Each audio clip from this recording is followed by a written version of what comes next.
સૌરાષ્ટ્રની એકમાત્ર સ્કૂલ જ્યાં ટ્રસ્ટી તથા સંચાલકો ડોક્ટર, એન્જિનિયર તથા શિક્ષકો છે એવી Kanabar school of science and commerce. કાર્યક્ષેત્ર ધોરણ 5 થી 10, 11-12 સાયન્સ એન્ડ કોમર્સ. દીકરાઓ અને દીકરીઓ માટેના ઉજ્જવળ ભવિષ્ય માટે વાલીઓની પહેલી પસંદગી Kanabar school of science and commerce. અહીં છે શ્રેષ્ઠ શિક્ષકો દ્વારા મર્યાદિત સંખ્યામાં વિદ્યાર્થીઓ માટે ભણતર, અલગ અલગ સાયન્સ લેબ, કોમ્પ્યુટર લેબ, દીકરાઓ તથા દીકરીઓ માટે અલગ અલગ હોસ્ટેલ સાથે શુદ્ધ સાત્વિક ભોજનની વ્યવસ્થા, ટ્રાન્સપોર્ટેશનની સુવિધા.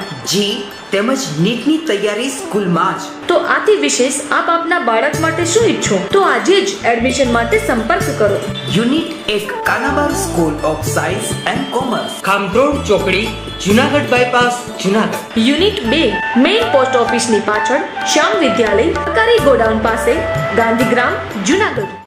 નમસ્તે વિદ્યાર્થી મિત્રો, વધુ એક વખત તમારા બધાનું સ્વાગત છે. અગાઉના લેક્ચરની પાછી પાત્રી આપણે ફરીવાર માહિતી લઈ લઈએ, એટલે કે રિવિઝન કરી લઈએ જરા. શરૂઆતમાં આપણે તત્વ વિશેની સમજ મેળવી હતી. એક જ પ્રકારના પરમાણુના બનેલા પદાર્થને તત્વ તરીકે ઓળખવામાં આવે છે. ત્યારબાદ આપણે લોકોએ પરમાણુ એટલે શું એ સમજ્યા હતા. તત્વના નાનામાં નાના અતિ સૂક્ષ્મ ભાગને પરમાણુ તરીકે ઓળખવામાં આવે છે. પરમાણુના મધ્ય ભાગને પરમાણુ કેન્દ્ર એટલે કે ન્યુક્લિયસ તરીકે ઓળખવામાં આવે છે. ત્યારબાદ પરમાણુના કેન્દ્રમાં મુખ્યત્વે બે ઘટકો. કયા બે કણ? તો કે ભાઈ પ્રોટોન અને ન્યુટ્રોન. બાહ્યતમ કક્ષામાં કોણ? તો કે ભાઈ ઇલેક્ટ્રોન. આમ કુલ પરમાણુની અંદર મુખ્યત્વે કેટલા કણ હોય? તો કે ભાઈ 3 કણો આવેલા હોય છે. આ સિવાય પ્રોઝિટોન, ફોટોન, મેસોન, ન્યુટ્રિનો વગેરે કણો છે, પણ તેનો અભ્યાસ આપણે કરવાનો થતો નથી. તેને અપરમાણ્વીય કણો તરીકે પણ ઓળખવામાં આવે છે. ત્યારબાદ આપણે રાસાયણિક પ્રક્રિયા એટલે શું? તો કે ભાઈ પ્રક્રિયકોના અણુઓ વચ્ચે રહેલા બંધ તૂટી નિપજના અણુઓમાં નવા બંધનું નિર્માણ થાય તેવી પ્રક્રિયાને રાસાયણિક પ્રક્રિયા તરીકે ઓળખવામાં આવે છે. પ્રક્રિયકો એટલે શું? તો કે ભાઈ રાસાયણિક પ્રક્રિયામાં ભાગ લેતા પદાર્થોને પ્રક્રિયકો તરીકે ઓળખવામાં આવે છે. નિપજ એટલે શું? તો કે રાસાયણિક પ્રક્રિયાને અંતે બનતા પદાર્થને નિપજ તરીકે ઓળખવામાં આવે છે. ત્યારબાદ કેટલાક ચિહ્નો વિશે આપણે સમજ મેળવી. L એટલે લિક્વિડ પ્રવાહી, G એટલે ગેસ વાયુ, S એટલે સોલિડ ઘન, A2 એટલે એક્વા મીન્સ જલીય.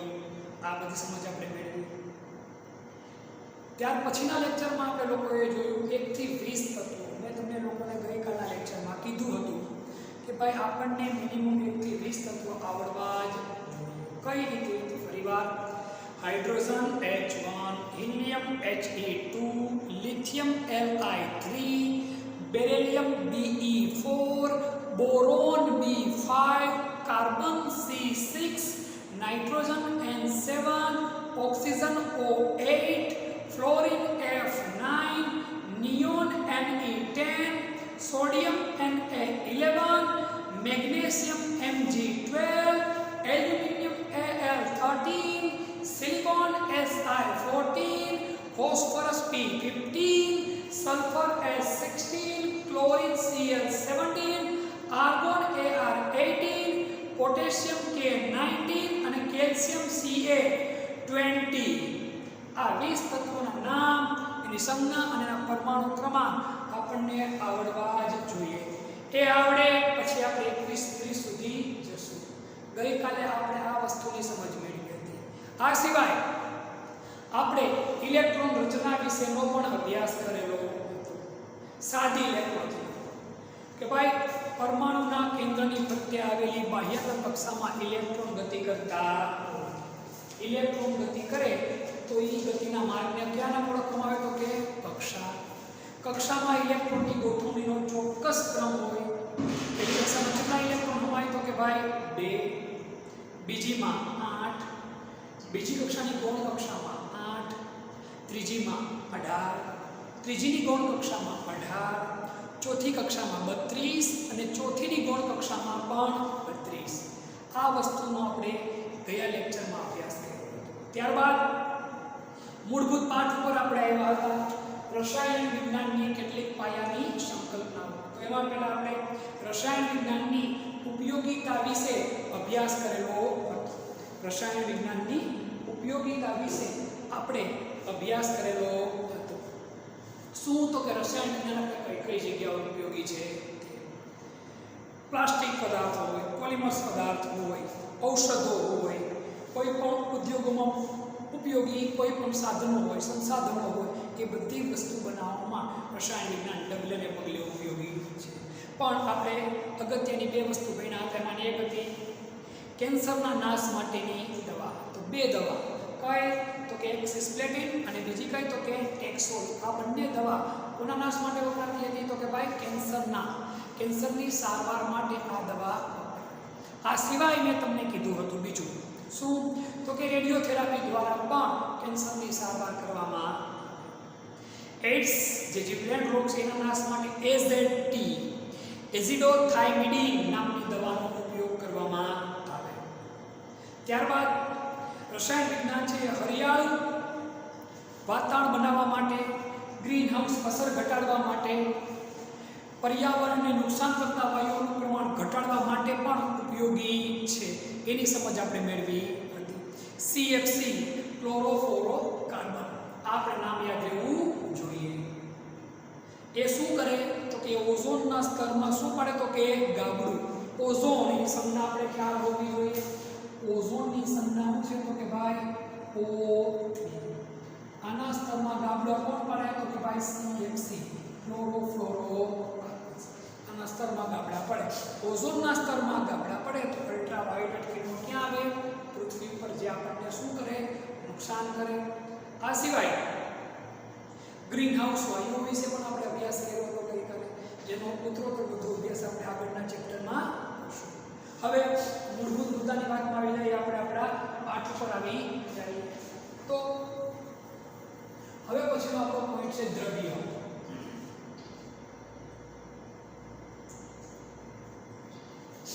તો દ્રવ્ય એટલે શું? હવે પછીનો આપણો પોઈન્ટ છે દ્રવ્ય એટલે શું. તો આના વિશે પણ માહિતી આપણે અગાઉ થોડી ઘણી ભણેલી જ છે અને ભણી જ ગયા છે, છતાં પણ વધારે વ્યવસ્થિત રીતે એને સમજવાનો પ્રયત્ન કરીએ કે ભાઈ જે પદાર્થ જગ્યા રોકે અને દળ ધરાવે તેને શું કહેવાય? દ્રવ્ય. એમ બોલો તો પણ ચાલે કે દળ ધરાવે અને જગ્યા રોકે. આ બે વસ્તુ જેમાં હોય એને શું કહેવાય? દ્રવ્ય. શું કહેવાય? દ્રવ્ય. જગ્યા રોકે અને દળ ધરાવે એને શું કહેવાય? દ્રવ્ય. દાખલા તરીકે કોઈ પણ તત્વ તમે લઈ લો, લોખંડ એક્ઝામ્પલ આપું તમને, પાણી, હવા પણ દળ ધરાવે અને જગ્યા રોકે. કઈ રીતે? તો કે ફુગ્ગો બોલાવો, હવા દાખલ થાય એટલે ફુગ્ગો શું થવા માંડે? ફૂલવા માંડે. એનો અર્થ એની જગ્યા શું કરી? રોકી. ખાલી ફુગ્ગો અને ભરેલો ફુગ્ગો બંનેને એક લાકડીના છેડે બાંધો.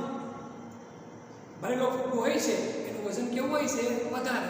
ખાલી ફુગ્ગાનું વજન કેવું હોય? ઓછું. આપણે ફુગ્ગાનું એક્ઝામ્પલ ન રાખવું હોય તો ટાયરની ટ્યુબ પણ ચાલે. એક ખાલી ટ્યુબ રાખો અને એક હવા ભરેલી ટ્યુબ રાખો હાથમાં. કઈ ટ્યુબનું વજન વધારે છે આપોઆપ આપણને ખબર પડી જાય. એટલે કે હવા પણ શું છે? દ્રવ્ય છે. બીજા એક્ઝામ્પલ પેન, પેન્સિલ વગેરે. હવે દ્રવ્યનું વર્ગીકરણ મુખ્યત્વે બે રીતે કરવામાં આવે. દ્રવ્યનું વર્ગીકરણ મુખ્યત્વે કેટલી રીતે કરવામાં આવે? તો કે બે રીતે કરવામાં આવે.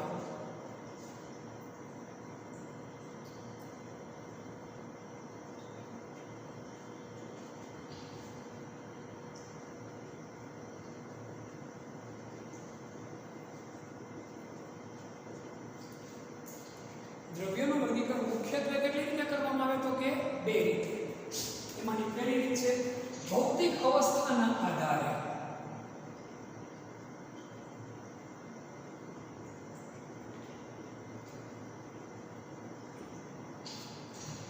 દ્રવ્યનું વર્ગીકરણ મુખ્યત્વે કેટલી રીતે કરવામાં આવે તો કે બે રીતે કરવામાં આવે.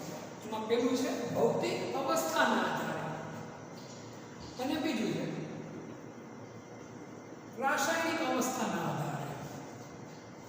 અવસ્થા કે સ્થિતિ કઈ ફરક પડશે નહીં.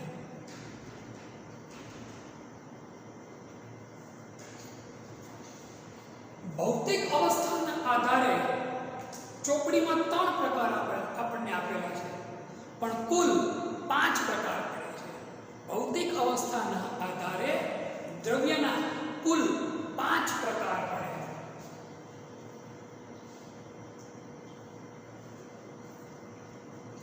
એક છે ઘન, બીજું છે પ્રવાહી, ત્રીજું છે વાયુ અવસ્થા, ચોથી છે પ્લાઝમા અવસ્થા અને પાંચમી અવસ્થા છે બોઝ-આઇન્સ્ટાઇન. બોઝ-આઇન્સ્ટાઇન.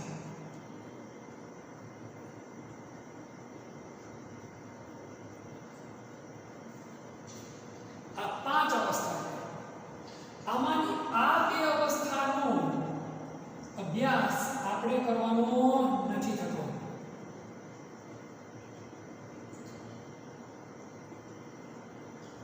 આ હજી પ્રાઇમરી સ્ટેજની જાની માહિતી છે બધા પાસે, એટલા માટે મુખ્યત્વે આપણે 3 અવસ્થાનો અભ્યાસ કરવાનો છે. કઈ 3 અવસ્થા? ઘન, પ્રવાહી અને વાયુ. ભૌતિક અવસ્થાના આધારે કુલ 5 પ્રકાર પડે: ઘન, પ્રવાહી, વાયુ, પ્લાઝમા અને બોઝ-આઇન્સ્ટાઇન. હવે આ ભૌતિક અવસ્થાના આધારે 5 માંથી આપણે મુખ્યત્વે કેટલી અવસ્થાનો અભ્યાસ કરવાનો છે તો કે ભાઈ 3. કઈ 3? ઘન, પ્રવાહી અને વાયુ. તો હવે આ ત્રણેય દ્રવ્યના 3 સ્વરૂપો. ક્યાં? તો કે ઘન સ્વરૂપ, બીજું પ્રવાહી અને ત્રીજું વાયુ. તો એની લાક્ષણિકતાઓ અથવા તો એની ખાસિયતો આપણે ભણી લઈએ, એટલે કે જોઈએ. તો ઘન પદાર્થ હોય તો ઘન પદાર્થની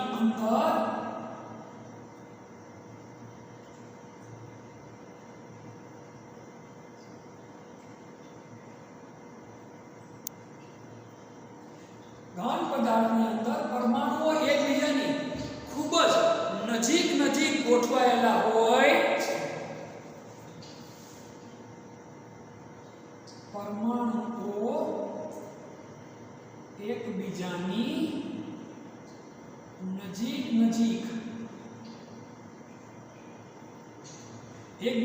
ખૂબ નજીક ગોઠવાયેલા હોય છે. કઈ અવસ્થામાં? ઘન અવસ્થામાં. ઘન અવસ્થાની અંદર પરમાણુઓ એકબીજાની ખૂબ નજીક ગોઠવાયેલા હોય છે. આના કારણે ઘન પદાર્થનો આકાર અને કદ બંને કેવા હોય? ચોક્કસ. આના કારણે ઘન પદાર્થના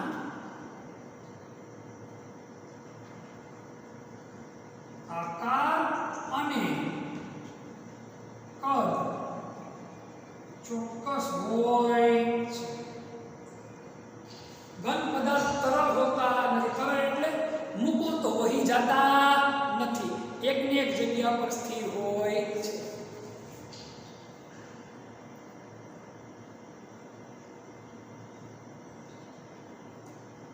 ઘન પદાર્થ તરલ હોતા નથી. ઘન પદાર્થના ઉદાહરણ મને બધાને આવડે: લાકડું, કોલસો, લોખંડ, સોનું, ચાંદી. આ બધા ઘન પદાર્થના ઉદાહરણ આપણે બધા જોયેલા જ છે.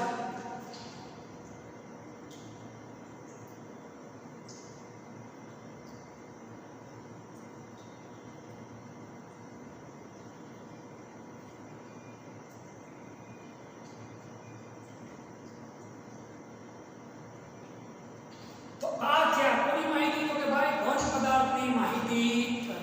કોની? ઘન પદાર્થ. ફરી એકવાર, ઘન પદાર્થના પરમાણુઓ એકબીજાની ખૂબ જ કેવા હોય? નજીક નજીક. જો મેં અહીંયા બનાવી છે આ ટાઈપના પરમાણુ એકબીજા નજીક નજીક હોય એટલે એકબીજા પ્રત્યે આકર્ષણ કેવું હોય? વધારે. આકર્ષણ એકબીજા પ્રત્યે વધારે હોવાના લીધે એનો આકાર અને એનું કદ કેવું હોય? તો કે ચોક્કસ હોય છે. એના પરમાણુ એકબીજા નજીક નજીક હોવાના કારણે ઘન પદાર્થો વહી શકતા નથી, એટલે કે તરલ હોતા નથી. ઘન પદાર્થના ઉદાહરણ તમને આપું તો લાકડું, કોલસો, સોનું, ચાંદી, લોખંડ, પેન્સિલ, તમારું પાઠ્યપુસ્તક વગેરે એ કોના ઉદાહરણ છે? તો કે ઘન પદાર્થના.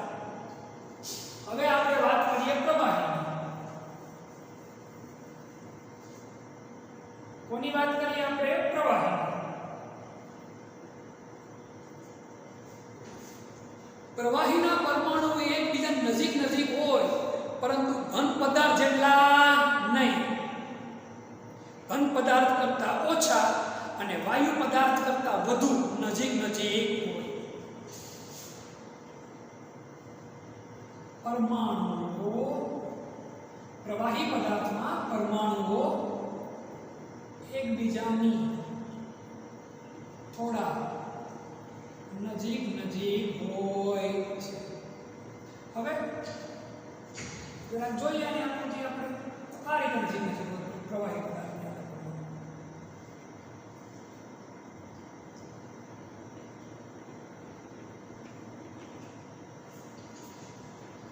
આના કારણે પ્રવાહી પદાર્થની વચ્ચે કદ ચોક્કસ હોય પણ એનો આકાર ચોક્કસ હોતો નથી. સમજો મારી વાત. એના પરમાણુ એકબીજાને થોડા થોડા નજીક હોય એના કારણે એનો આકાર કેવો હોય? તો કે ચોક્કસ હોતો નથી, પણ કદ કેવું હોય? ચોક્કસ. કદ ચોક્કસ હોય છે, આકાર ચોક્કસ હોતો નથી. તો તમારા મગજમાં પ્રશ્ન ઊભો થાય, સાહેબ પ્રવાહી પદાર્થનો આકાર કેવો હોય? તમે પ્રવાહી પદાર્થને જેવા પાત્રમાં ભરો એવો એનો આકાર. ગ્લાસમાં ભરો તો આકાર કોના જેવો? ગ્લાસ જેવો. તપેલીમાં ભરો તો આકાર કોના જેવો? તપેલી જેવો. બીકરમાં ભરો તો આકાર કોના જેવો? બીકર જેવો. બ્યુરેટમાં ભરો તો આકાર કોના જેવો? બ્યુરેટ જેવો. વાટકામાં ભરો તો આકાર કોના જેવો? વાટકા જેવો. કોઈ બોટલની અંદર ભરો તો આકાર કોના જેવો? બોટલ જેવો. ટૂંકમાં પ્રવાહી પદાર્થને જેમાં ભરો, જેવા પાત્રમાં, તેવો એ આકાર ધારણ કરે છે. પાત્ર જેવો આકાર ધારણ કરે છે. આકાર ચોક્કસ હોતો નથી. જેવા પાત્રમાં ભરો તેવો આકાર ધારણ કરે છે. અહીંયા પરમાણુ એકબીજાની થોડા થોડા નજીક હોય એના કારણે પ્રવાહી પદાર્થ કેવા હોય? તરલ. એટલે પ્રવાહીને નીચે મૂકો તો વહેવા માંડે, એક જગ્યા પર સ્થિર રહેતું નથી. પ્રવાહી કેવા હોય? તો કે તરલ હોય છે. પ્રવાહીના ઉદાહરણ તમે બધાએ પણ અલગ અલગ પ્રકારના પ્રવાહી જોયા જ હશે. ક્યાં ક્યાં પ્રવાહી? તો કે પાણી છે, પેટ્રોલ છે, તમે સોડા પીતા હોય તો સોડા છે, ડીઝલ છે, શરબત છે. આ બધું છે ઉદાહરણ છે તો કે પ્રવાહીના. કોના? પ્રવાહીના. પાણી, પેટ્રોલ, કેરોસીન વગેરે. ફરી એકવાર, ભૌતિક અવસ્થાના આધારેના કુલ 5 વર્ગીકરણ: ઘન, પ્રવાહી, વાયુ, પ્લાઝ્મા અને બોઝ-આઇન્સ્ટાઇન. 5 માંથી 2. ક્યાં 2? પ્લાઝ્મા અને બોઝ-આઇન્સ્ટાઇન. એનો આપણે અભ્યાસ કરવાનો થતો નથી. હવે આપણી પાસે બાકી કેટલા રહ્યા? તો કે 3. પેલો પ્રકાર કયો? તો કે ઘન. આના પરમાણુ એકબીજાની કેવા હોય? ખૂબ જ નજીક નજીક ગોઠવાયેલા હોય છે. ઘન પદાર્થના આકાર અને કદ કેવો હોય? ચોક્કસ હોય. ઘન પદાર્થ ગૂંચવાયેલા હોવાના કારણે ઘન પદાર્થ કોઈ દિવસ તરલ હોતો નથી. એના એક્ઝામ્પલ લાકડું, કોલસો, સોનું, ચાંદી, લોખંડ વગેરે. પછી વાત કરીએ આપણે પ્રવાહીની. પ્રવાહીના પરમાણુઓ એકબીજાની થોડા કેવા હોય તો કે નજીક હોય. એનો કદ કેવું હોય? ચોક્કસ હોય. આકાર ચોક્કસ હોતો નથી. જે પાત્રમાં ભરો એ પાત્રનો આકાર ધારણ કરે છે. પ્રવાહીને નાક નીચે નાખો તો વહેવા માંડે. પછી કેવા હોય? તરલ. આના ઉદાહરણ પાણી, પેટ્રોલ, કેરોસીન વગેરે બધી વસ્તુ આપણે જોયેલી છે. ત્યારબાદ એના પછી આપણે જોઈએ ત્રીજો પ્રકાર. એનું નામ શું છે તો કે ભાઈ વાયુ. ઘન અવસ્થા, પ્રવાહી અવસ્થા, ત્રીજું વાયુ અવસ્થા. તો વાયુઓના પરમાણુઓ એકબીજાથી આકર્ષણ પામતા નથી. એટલે કેવા હોય છે? દૂર દૂર હોય છે.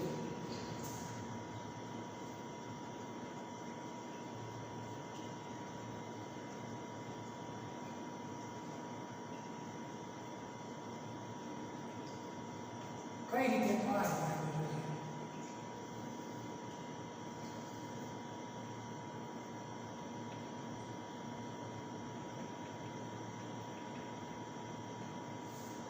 આના પરમાણુ પાત્રની અંદર એકબીજાથી કેવા હોય તો કે દૂર દૂર હોય છે.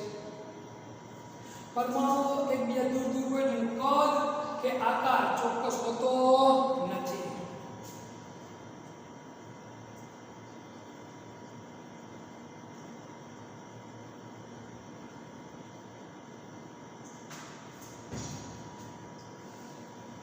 સમગ્ર પાત્રમાં વાયુના પરમાણુઓ શું થાય? ફેલાઈ જાય છે. આ શબ્દ ખાસ યાદ રાખજો. ગમે એવું મોટું પાત્ર હોય એમાં ફેલાઈ જાય. ઘરમાં અગરબત્તી કરીએ થોડીક વાર થાય તો એની સુવાસ છે, સુગંધ છે એ સમગ્ર રૂમમાં ફેલાઈ જાય.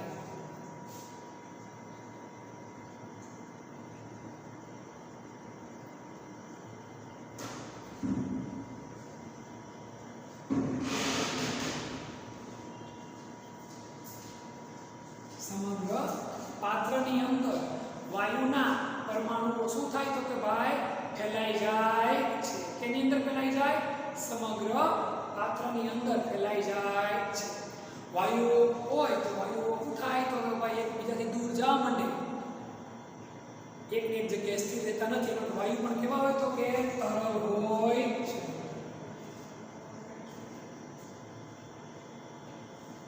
હવે તમે કોઈ વાયુને જોયા છે? ઘણા વિદ્યાર્થીઓના મગજમાં પ્રશ્ન કે સર વાયુ એમ કેમ જોવા મળે? તો જોયા જ છે આપણે બધાએ. અગરબત્તી કરીએ તો ધુમાડો નીકળતો આપણે દેખાતો નથી? દેખાય છે. એને શું કહેવાય તો કે ભાઈ વાયુ તરીકે ઓળખવામાં આવે. એને વાયુ તરીકે ઓળખવામાં આવે છે. દાખલા તરીકે હવા, પછી અગરબત્તીનો ધુમાડો, લાકડું સળગે ત્યારે ધુમાડો ઉત્પન્ન થાય તે ગમે તે ધુમાડો લખશો એટલે ચાલશે. શું કહેવાય? વાયુ. ઓક્સિજન, કાર્બન ડાયોક્સાઇડ વગેરે શું છે? વાયુ.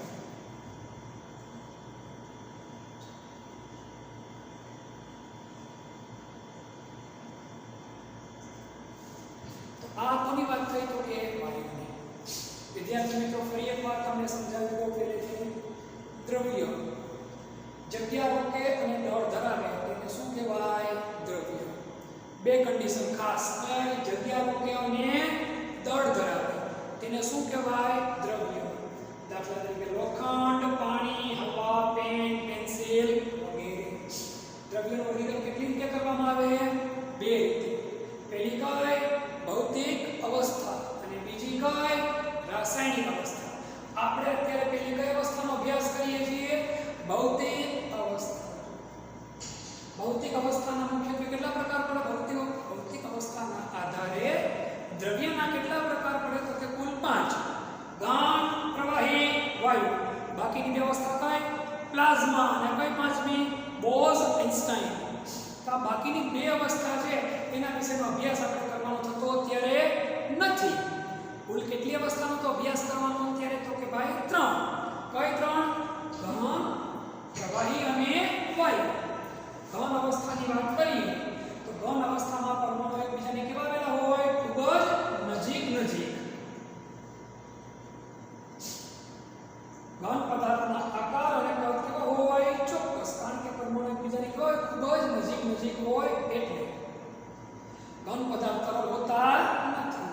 લાકડું, કોલસો, સોનું, ચાંદી, લોખંડ વગેરે ઘન પદાર્થના શું છે તો કે ઉદાહરણ. પછી આવે પ્રવાહી. પરમાણુઓ એકબીજાની થોડા નજીક આવેલા હોય. કેવા નજીક આવેલા હોય? થોડા. પ્રવાહી પદાર્થનું કદ કેવું હોય તો કે ભાઈ ચોક્કસ. કેવું હોય? ચોક્કસ. આકાર ચોક્કસ હોતો નથી. પ્રવાહી પદાર્થને જેવા પાત્રમાં ભરો એવો જે શું ધારણ કરે તો કે આકાર ધારણ કરે છે. મેં તમને કીધું ગ્લાસમાં નાખો તો ગ્લાસ જેવો આકાર, તપેલીમાં નાખો તો કોના જેવો આકાર તો કે તપેલી જેવો, બ્યુરેટમાં ભરો તો આકાર બ્યુરેટ જેવો, બોટલમાં ભરો તો આકાર બોટલ જેવો ધારણ. પ્રવાહી પદાર્થને નીચે મૂકો એટલે વહેવા માંડે. એટલે કેવા હોય? ઉદાહરણ પાણી, પેટ્રોલ, કેરોસીન વગેરે. પછી કોની વાત કરીએ આપણે તો કે ભાઈ ભૌતિક અવસ્થાના આધારે દ્રવ્યનો ત્રીજો પ્રકાર કોણ છે તો કે વાયુ. તો કે ભાઈ વાયુના પરમાણુ એકબીજાથી કેવા આવેલા હોય તો કે દૂર દૂર આવેલા હોય. કદ કે આકાર એના ચોક્કસ હોતા નથી. સમગ્ર પાત્રમાં વાયુના પરમાણુ શું થયેલા હોય તો કે ફેલાયેલા હોય. વાયુ છે એને તમે મૂકો એક જગ્યા પર સ્થિર રહે નહીં. એ ચારે બાજુ થવા માંડે તો કે ફેલાવા માંડે. એટલે કેવા હોય તો કે તરલ હોય. હવા, અગરબત્તીનો ધુમાડો, ઓક્સિજન, કાર્બન ડાયોક્સાઇડ વગેરે કોના ઉદાહરણ છે તો કે ભાઈ વાયુના ઉદાહરણ છે. તો મેં તમને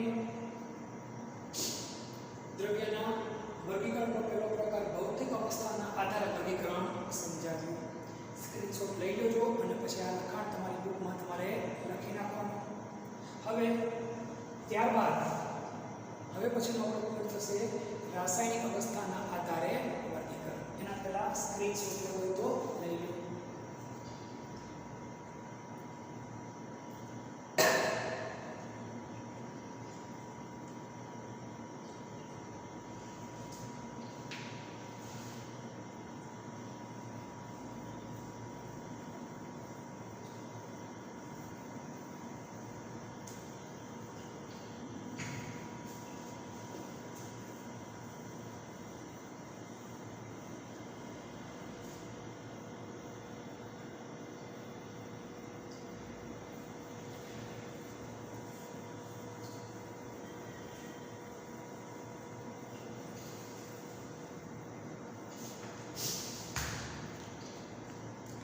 રાસાયણિક અવસ્થાના આધારે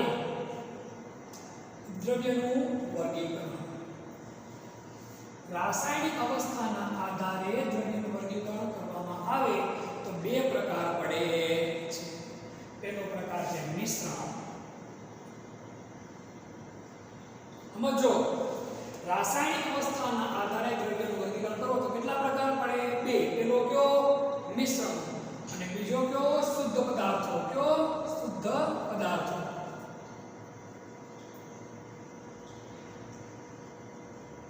પેલો છે મિશ્રણ અને બીજો છે શુદ્ધ પદાર્થ. મિશ્રણના પાછા બે પ્રકાર છે. કેટલા પ્રકાર પડે તો કે બે. કયા બે પ્રકાર? એક તો સમાન મિશ્રણ અને બીજું છે વિસમાન મિશ્રણ. શુદ્ધ પદાર્થોના પાછા બે પ્રકાર છે. એક છે તત્વ અને બીજું છે સંયોજન. બહુ સહેલો પોઈન્ટ છે, તમને તરત સમજાઈ જાય. ફરી એકવાર સમજાવું છું. રાસાયણિક અવસ્થાના આધારે દ્રવ્યના મુખ્ય કેટલા પ્રકાર પડે તો કે બે. કયા બે પ્રકાર? તો કે મિશ્રણ અને બીજું શું તો કે ભાઈ શુદ્ધ પદાર્થ. મિશ્રણના બે પ્રકાર પડે, સમાન અને વિસમાન. શુદ્ધ પદાર્થના બે પ્રકાર પડે, તત્વ અને સંયોજન. હવે મગજમાં નવો પ્રશ્ન ઉભો થાય કે દીપક સર, મિશ્રણ એટલે તો જો બેટા, કોઈ પણ બે પદાર્થને મિક્સ કરો, ભેગા કરો, પણ એ બંને પદાર્થના ગુણધર્મો એમનેમ જળવાઈ રહે તો એને મિશ્રણ કહેવાય. સમજો મારી વાત. બે પદાર્થોને એકબીજા સાથે ભેગા કરવા છતાં પણ કોઈ બંધ તૂટતા નથી, નવા બંધ બનતા નથી, અને એ જે બે કે ત્રણ પદાર્થ કે ચાર પદાર્થ તમે ભેગા કર્યા હોય એ બધાના ગુણધર્મો સ્વતંત્ર રીતે એક જળવાયેલા રહે એકબીજા સાથે, એને શું કહેવાય? વ્યાખ્યા કદાચ સમજાણી ન હોય, કટપટી લાગે તો સમજી લેજો. મિશ્રણ એટલે શું? બે કે બે કરતાં વધુ પદાર્થોને એકબીજા સાથે માત્ર શું કરવામાં આવે? ભેગા કરવામાં આવે. કોઈ રાસાયણિક પ્રક્રિયા કરવામાં આવતી નથી. એક્ઝામ્પલ તમને આપું તો સિંગ દાળિયા વટાણા તમે ભેગા કરો તો એને શું કહેવાય? મિશ્રણ કહેવાય. એમાં કોઈ પ્રકારનું તમે કંઈ રાસાયણિક પ્રક્રિયા કરી નથી. મોઢામાં સિંગનો દાણો જાય તો સ્વાદ સિંગનો આવે, દાળિયાનો દાણો મોઢામાં જાય તો સ્વાદ કોનો આવે? તો કે દાળિયાનો આવે. અને વટાણાનો દાણો મોઢામાં જાય તો સ્વાદ કોનો આવે? વટાણા. એને શું કહેવાય? મિશ્રણ. શું કહેવાય? મિશ્રણ. કોઈ રાસાયણિક પ્રક્રિયા થતી નથી. આમાં જો મારી વાત, બે કે બે કરતાં વધુ પદાર્થો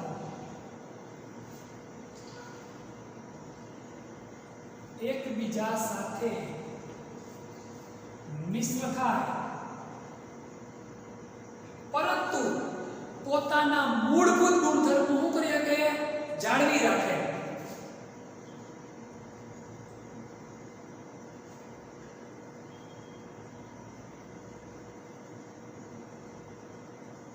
પરંતુ પોતાના મૂળભૂત ગુણધર્મો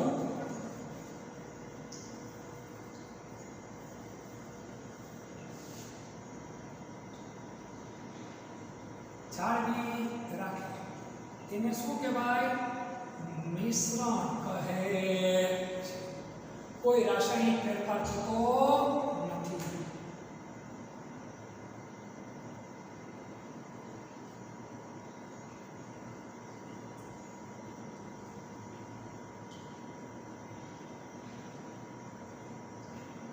મિશ્રણના કેટલા પ્રકાર? તમે તમને બે પ્રકાર કીધા. ક્યાં બે પ્રકાર? એક સમાન મિશ્રણ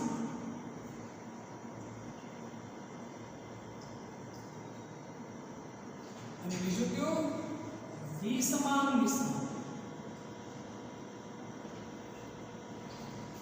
હવે નવો પોઈન્ટ આવ્યો. સર સમાન મિશ્રણ એટલે શું?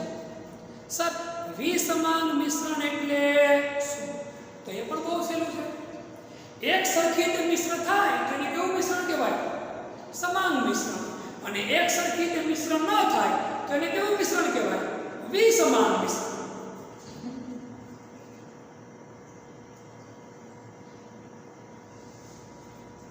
એક સરખી રીતે મિશ્ર થાય તેને શું કહેવાય?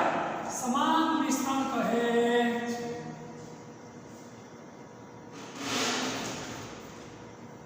દાખલા તરીકે પાણીમાં ખાંડ, પાણીમાં નમક,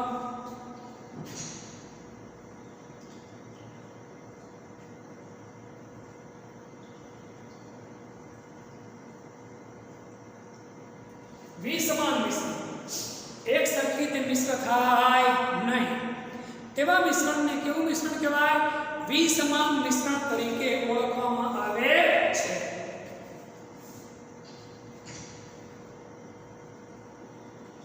એક સરખી રીતે મિશ્ર ન થાય, આ શબ્દ યાદ રાખજો. શું થાય? એક સરખી રીતે મિશ્ર થાય નહીં તેને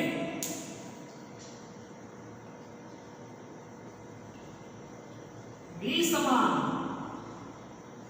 મિશ્રણ કહે. એક સરખી રીતે મિશ્ર ન થાય તેને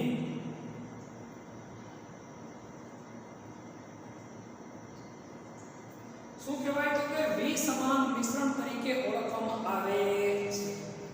દાખલા તરીકે પાણી અને તેલ એ એક સરખી રીતે મિશ્ર થતા નથી એટલે શું કહેવાય? વિસમાન મિશ્રણ તરીકે ઓળખવામાં આવે છે. હવે શુદ્ધ પદાર્થની વાત કરીએ આપણે લોકો. તો શુદ્ધ પદાર્થની આપણે લોકો વાત કરીએ તો શુદ્ધ પદાર્થ એના મુખ્ય કેટલા પ્રકાર પડે છે? બે. ક્યાં બે? તો કે તત્વ અને સંયોજન. કોણ? તત્વ અને સંયોજન. તો તત્વની વ્યાખ્યા આપણે પહેલા જ લેક્ચરમાં ભણી ગયા એટલે આપણે આવડતી હશે. મેં તમને કીધું જ હતું કે એટલે હું જે પાયાગત માહિતી આપું તમે લોકો એનો અભ્યાસ કરશો તો તમને લોકોને આગળ અભ્યાસ કરવો સહેલો પડશે. તો તત્વ એટલે શું? વ્યાખ્યા આપણને બધાને આવડે છે. એક જ પ્રકારના પરમાણુના બનેલા પદાર્થને શું કહેવાય? તત્વ કહે છે. ફરી એકવાર, એક જ પ્રકારના પરમાણુના બનેલા પદાર્થને તત્વ તરીકે ઓળખવામાં આવે છે. દાખલા તરીકે તો 118 તત્વ છે, એમાંથી પહેલા 20 તો આપણે લોકો ગઈકાલે ગમે નામ લખો, ખોટું પડશે નહીં. દાખલા તરીકે હાઇડ્રોજન, લોખંડ, સોનું, ચાંદી વગેરે આ બધા શું છે? ત્યાર પછીનો પોઈન્ટ છે સંયોજન. આ સંયોજન સમજવું આપણા માટે ખૂબ જ જરૂરી છે. ભાઈ બે કે બે કરતા વધારે તત્વો એકબીજા સાથે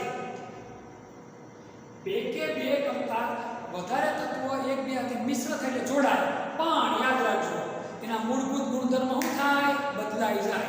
રાસાયણિક પ્રક્રિયા અહીંયા થાય. મિશ્રણ અને સંયોજનમાં માત્ર ફરક કેટલો? સમજો મારી વાત. મિશ્રણ અને સંયોજનમાં ફરક માત્ર કેટલો? મિશ્રણની અંદર કોઈ પણ પ્રકારની રાસાયણિક પ્રક્રિયા થતી નથી. જ્યારે સંયોજન બને ક્યારે?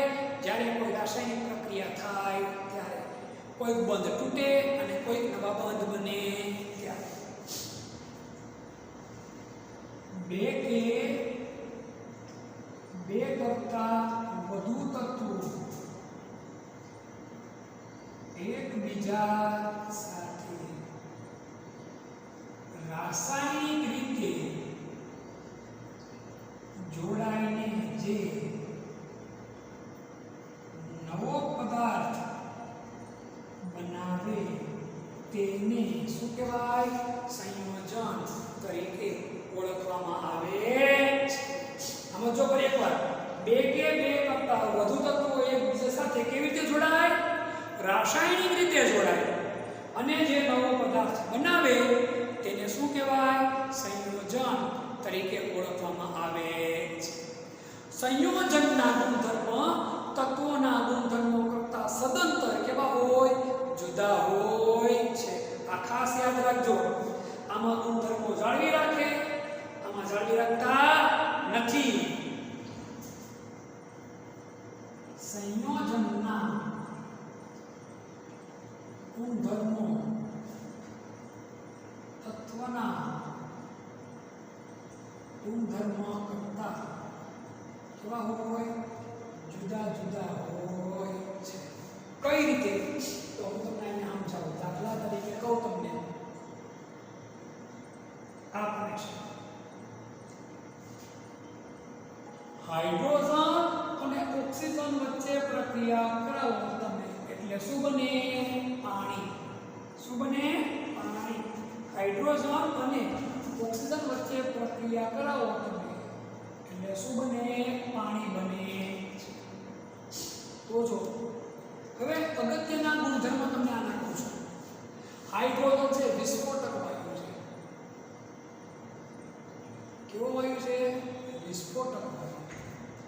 હવાની હાજરીમાં ધડાકા સાથે શું કરી શકે? સળગી ઉઠે એવો વિસ્ફોટક વાયુ. ઓક્સિજન છે એ દહનમાં શું કરે? મદદ. એના વગર કોઈ વસ્તુ સળગી શકે નહીં. એટલે દહનમાં મદદ કરનાર દહન પોષક. દહનમાં મદદ કરનાર. જ્યારે પાણી છે એ શું કરે? આગ ઓલવે. કેવો છે? આગ ઓલવનારો. દહન શામાં?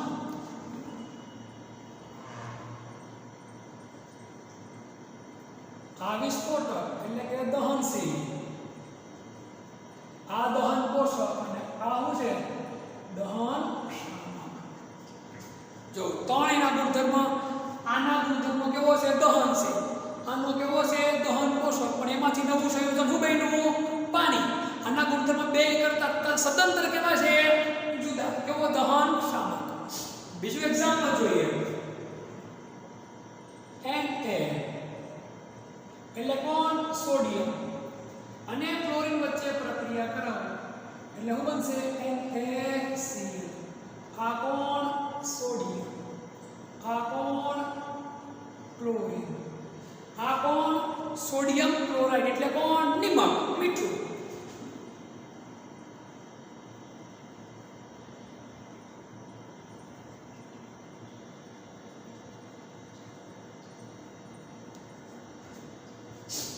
સોડિયમ છે ઘન પદાર્થ છે. કેવો છે? ક્લોરીન કેવો છે? અને NaCl એ કેવો છે? સોડિયમની ખાસિયત છે ખબર છે? એ પાણીમાં નાખો તો ધડાકા સાથે સળગી ઉઠે. પાણીમાં નાખતા ધડાકા સાથે સળગી ઉઠે.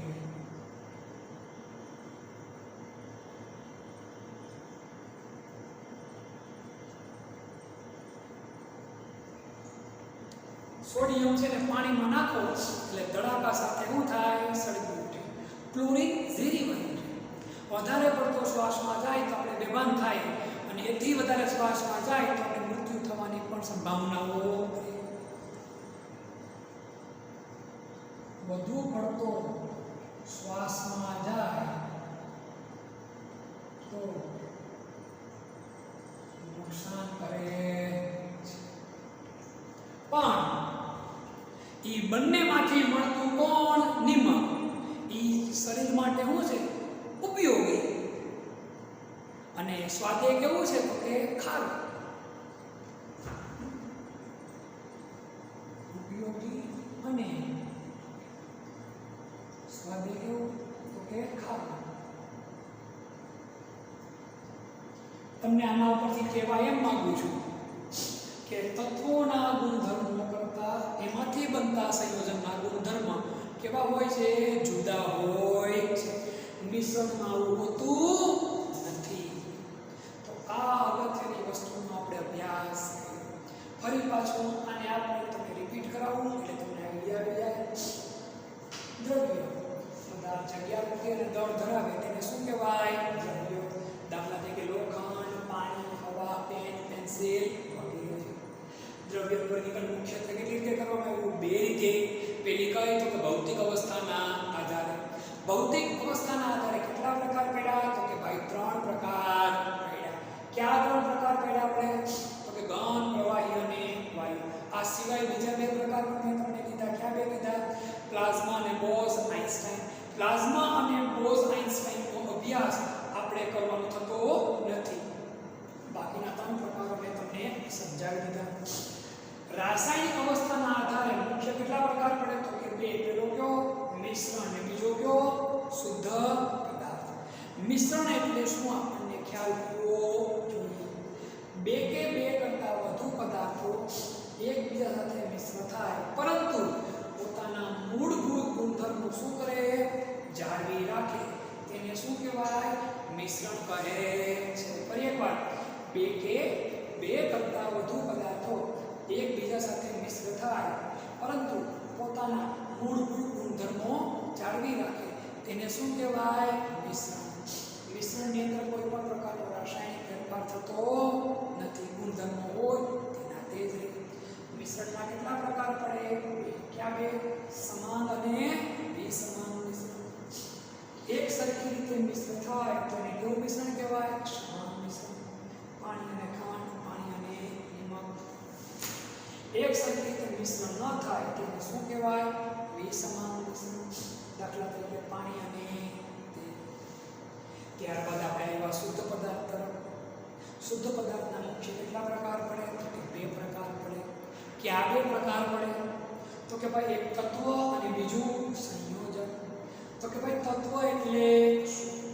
તો એક જ પ્રકારના પરમાણુના બનેલા પદાર્થને તત્વ તરીકે ઓળખવામાં આવે છે. એક જ પ્રકારના પરમાણુના બનેલા પદાર્થને તત્વ તરીકે ઓળખવામાં આવે છે. એના એક્ઝામ્પલ આપણને ખબર છે. તો દરેક તત્વના અલગ અને ચોક્કસ ગુણધર્મો હોય છે. ત્યારબાદ વાત કરીએ સંયોજનની. બે કે બે કરતા વધારે તત્વો, બે કે બે કરતા વધારે તત્વો એકબીજા સાથે રાસાયણિક રીતે જોડાઈને, ફરી એકવાર, બે કે બે કરતા વધારે તત્વો એકબીજા સાથે રાસાયણિક રીતે જોડાઈને જે નવો પદાર્થ બનાવે તેને સંયોજન તરીકે ઓળખવામાં આવે છે. ફરી એકવાર, બે કે બે કરતા વધુ તત્વો એકબીજા સાથે રાસાયણિક રીતે જોડાઈને જે નવો પદાર્થ બનાવે તેને સંયોજન તરીકે ઓળખવામાં આવે છે. સંયોજનના ગુણધર્મો તત્વોના ગુણધર્મો કરતાં સદંતર કેવા હોય તો કે ભાઈ જુદા હોય છે. કઈ રીતે? દાખલા તરીકે આપણે વાત કરીએ તો હાઇડ્રોજન અને ઓક્સિજન એકબીજા સાથે જોડાઈને શું બનાવે? પાણી. શું બનાવે? પાણી. હાઇડ્રોજન અને ઓક્સિજન એકબીજા સાથે જોડાઈને શું બનાવે? પાણી. આમાં હાઇડ્રોજન છે એ વિસ્ફોટક વાયુ છે. વિસ્ફોટક એટલે હવાના સંપર્કમાં આવે અને સેજ એવો તણખો તમે મૂકો તો ધડાકા સાથે સળગી ઉઠે, એટલે દહનશીલ વાયુ છે. ઓક્સિજન દહનમાં મદદ કરનારો, એના વગર દહન શક્ય જ નથી, એટલે એને દહન પોષક વાયુ કહેવાય. પરંતુ એમાંથી બનતું પાણી એ કેવું છે તો કે ભાઈ દહન શામક. કેવું છે? દહન શામક. આગને શું કરે? ઓલવી નાખે. તો કહેવાય એમ માંગુ છું, તત્વોના ગુણધર્મો કરતાં સંયોજનના ગુણધર્મ કેવા છે? જુદા. વધુ એક્ઝામ્પલ મેં તમને આપ્યું, NaCl, સોડિયમ ક્લોરાઇડ, મીઠું, નિમક. એ કેમાંથી બને તો કે સોડિયમ અને ક્લોરીન વચ્ચે પ્રક્રિયા કરાવો એટલે શું બને? NaCl. આ જે સોડિયમ છે એ પાણીમાં નાખો એટલે ધડાકા સાથે સળગે. ક્લોરીન છે વધુ પડતો શ્વાસમાં જાય તો નુકસાન કરે. પણ એમાંથી બનતો સોડિયમ ક્લોરાઇડ છે એટલે પાણીમાં નાખો ધડાકા સાથે સળગતો નથી. પાણીમાં શું થાય? ઓગળી જાય. શું થાય? ઓગળી જાય. અને આને ખાવાથી કાંઈ નુકસાન થતું નથી. કહેવાય એમ માગું, તત્વ કરતાં તેમાંથી બનતા સંયોજનના ગુણધર્મ કેવા હોય તો કે જુદા હોય છે. હવે સમીકરણ ઉપરથી અગત્યની વાત કરી દો. આ જ ચેપ્ટરમાં આપણે આગળ ભણશું. છેલ્લે જો અહીંયા જે આંકડા હોય ને, કોઈ પણ સંજ્ઞાની આગળ જે આંકડો હોય, અહીંયા લખાય, એ સમીકરણને બેલેન્સ એટલે કે સંતુલિત કરવા માટે હોય. જ્યારે અહીંયા જે આંકડા હોય પાછળના ભાગે, એ બેલેન્સ કરવા માટે હોતા નથી. એ સંયોજન છે, એ જે તત્વ છે એ અણુ સ્વરૂપે છે, એ અણુ સ્વરૂપ દર્શાવવા માટેના આંકડા છે. જેમ જેમ ચેપ્ટર આગળ ભણશું તેમ એ સમજ પણ તમને હું આપી દઈશ, એટલે તમને એના વિશેની પૂરેપૂરી માહિતી મળી જાય. હવે આના પછીનો પોઈન્ટ આપણે નેક્સ્ટ લેક્ચરમાં